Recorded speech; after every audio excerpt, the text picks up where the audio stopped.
Yo, what's going on, everybody? Ethos here from MMOBomb.com. Today, I've been offered the chance to share with you guys a first look at Call of Duty Vanguard.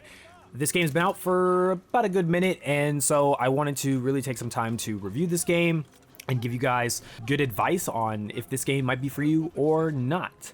So, Vanguard comes out at a very interesting time.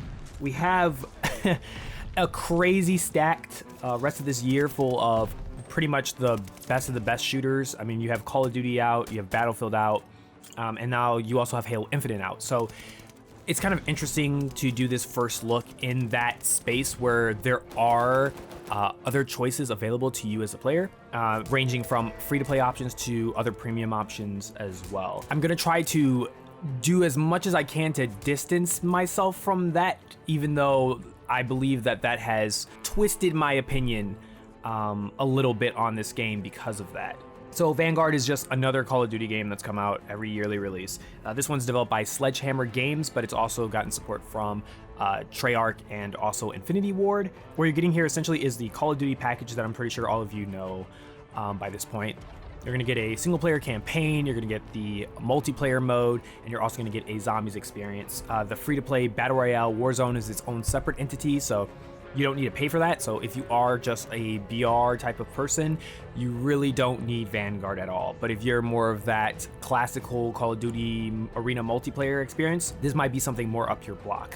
Vanguard basically feels like a sort of over-the-top World War II game. For me personally, I am tired of World War II as a setting because I feel like for the last couple of years and even for the past decade, I've played so many World War II shooters that I'm sick and tired of looking at them. But when it comes to Vanguard, Vanguard feels like a over-the-top, not really grounded. We're talking like, this feels like the Expendables version of Call of Duty, where not really grounded in reality in a lot of aspects from its campaign and also to its multiplayer, but has that over-the-top bombastic gameplay that you expect from Call of Duty, which is tight gameplay, fast-paced, and guns firing like lasers. When it comes to the campaign shows you this initial, I guess, foundation of the first ever kind of special forces group that takes a bunch of heroes or individuals with very unique set of skills and talents from different aspects of the war during World War II and bringing them together to basically kill Nazis. Sounds very similar to what you've seen probably with a couple of other pieces of media.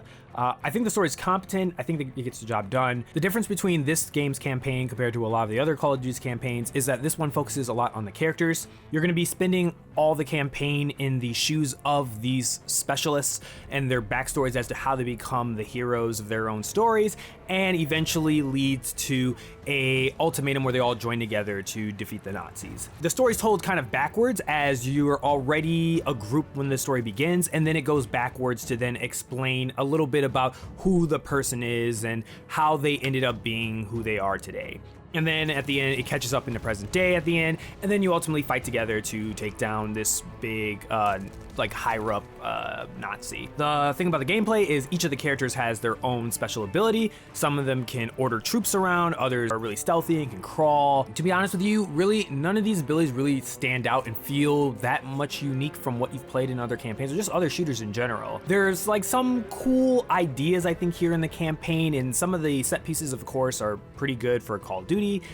Things that you just come to expect. There is maybe one or two missions that felt truly memorable, one being the story of how one specialist met a colored regiment, and the other one happening at the end of the game where it does a unique cool thing where you switch perspectives of each of the characters in real time as you're playing through this final mission. I feel like if they had taken that formula of the final mission of how you swap between each of the characters and they had implemented that throughout the campaign instead of spending so much time on the backstory, I think this campaign would have been a lot more memorable. On top of that, 1 to 2 of the campaign missions felt really irritating to play, specifically the one where you're flying an airplane. The controls just, for me, didn't feel good at all and was pretty annoying to get through. And of course, you do have those moments where you're playing the campaign and the AI just all of a sudden feels super aggressive with you and unfairly kill you, where you feel like you didn't deserve it simply because they just overwhelmed you. Other than that, I would say that moving into the multiplayer, it kind of felt numbing to play. This isn't really anything different from what we've been playing for the past 3 years. And I'm not a person that likes to say, oh, this is just a skin of something. I really feel like that depreciates a lot of really what a game is. But I think I might make an exception just for this time because Vanguard really feels like Modern Warfare 2019, but fast-paced and more arcadey than Modern Warfare. Modern Warfare felt like it had more attention to detail and more heaviness to it, more weight to it, while this one feels like they pretty much removed a lot of the weighted feel that Modern Warfare had in 2019, but still has the same sort of mechanics that you've come to expect for the last two games. Now with the update with the new Modern Warfare engine, which is what this game runs on, you're going to get very similar experiences when it comes to the customization of your weapons. These weapons are pretty much World War II, but they kind of threw realism out of the window, as there's red dots and there's equipment and attachments that I think any gun specialist can tell you aren't compatible whatsoever with the weapon and don't make sense. But hey, it's a video game, it's Call of Duty. All the modern Call of Duties have never been realistic, so it's not really fair to like dock points off of the game for that. This time around, a lot of the specialists that are in the campaign are also in the multiplayer as playable characters that you unlock completing specific challenges. Each of them have their own personality and are fit into these sort of, I don't know, classes, but it's very pseudo. Like, this is not like if they're in this class, they get a different type of stats or they're different like what you'd expect from a hero shooter. What you are getting is kind of like a playstyle that they sort of fit, or power fantasy that they fit. Things from being like a Vanguard, a tank, being like a sniper type character, to being a stealth character, to being like an explosive expert, like that sort of stuff. Nothing really different from what you're expecting here. The maps are solid. There's a lot of maps here, but one thing I didn't know until I actually played the game was that a lot of these maps are rehashes of maps from the previous game. So from World War II and also from World at War.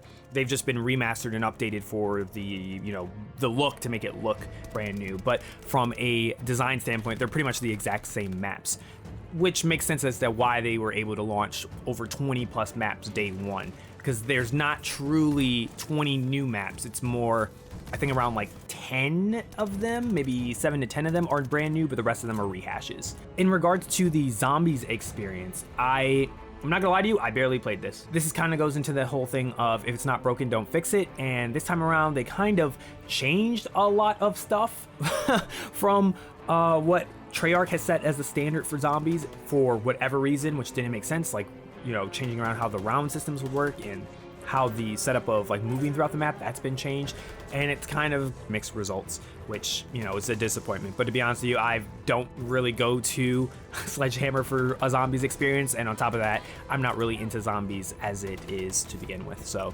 really, for me, that's just, you know, not worth my time. And of course, finally, let's talk a little bit about the monetization. If you get this game, of course, you're gonna be paying premium, so that's $60 up front. They do, of course, have microtransactions, so you already know the deal here. Battle passes too, so you can use those microtransactions to pay for the battle pass. Right now, they're in what's called preseason, so I'm assuming the official season 1 of Vanguard will come soon with actual cosmetics, because right now this preseason pass has stuff for, like, mostly it's stuff for the other games. It's for Warzone and for Black Ops Cold War, and there's barely anything on this battle pass for Vanguard. So probably the next battle pass will be a lot of Vanguard content and a lot of Warzone content. If you are interested, yes, they do have those progression tracks available for you if you wish to purchase them.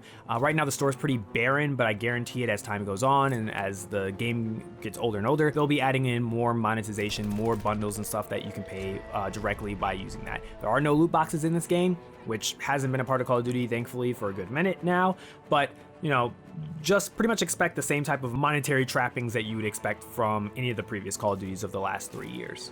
All in all, I would have to say that Vanguard just feels competent. I don't think this is a bad game, not by a long shot. If you are a fan of the World War II setting, or if you're just a Call of Duty player, you just love to play Call of Duty, this is just more of that experience for that, more of that you know, adrenaline rush for you. So if you've been looking for like a new taste of it because you're sick of Call of Duty Black Ops Cold War, try it out. If you are content with Call of Duty Cold War, or you just play Warzone, I really don't feel there's a reason that you need to go out and buy this game. As a matter of fact, it's really hard for me to even come up with any reasons off the top of my head that anyone needs to play this game. This is a game I feel like it's just competently made. It doesn't really do anything too crazy or outside the box to really mix things up. It plays it very, very safe. So if you are looking for a Call of Duty that doesn't really like try to actively piss you off with changes, you might like this. But if you already own Black Ops Cold War or Modern Warfare 2019, I find it's going to be very hard to convince that type of person that they need to play Call of Duty Vanguard. and that's my first look at Call of Duty Vanguard. Of course, we'll be doing more premium games and of course free-to-play games. There are a bunch of games that have just come out recently, and there'll be more in the future that hopefully I'll be able to cover, as well as some other people on MMOBomb.com. Thank you so much for taking the time to watch this video. I hope it was informative and maybe helped you decide on if you wanted to pick this game up or not. All right, guys, I'll catch you guys later. Be safe. Peace out.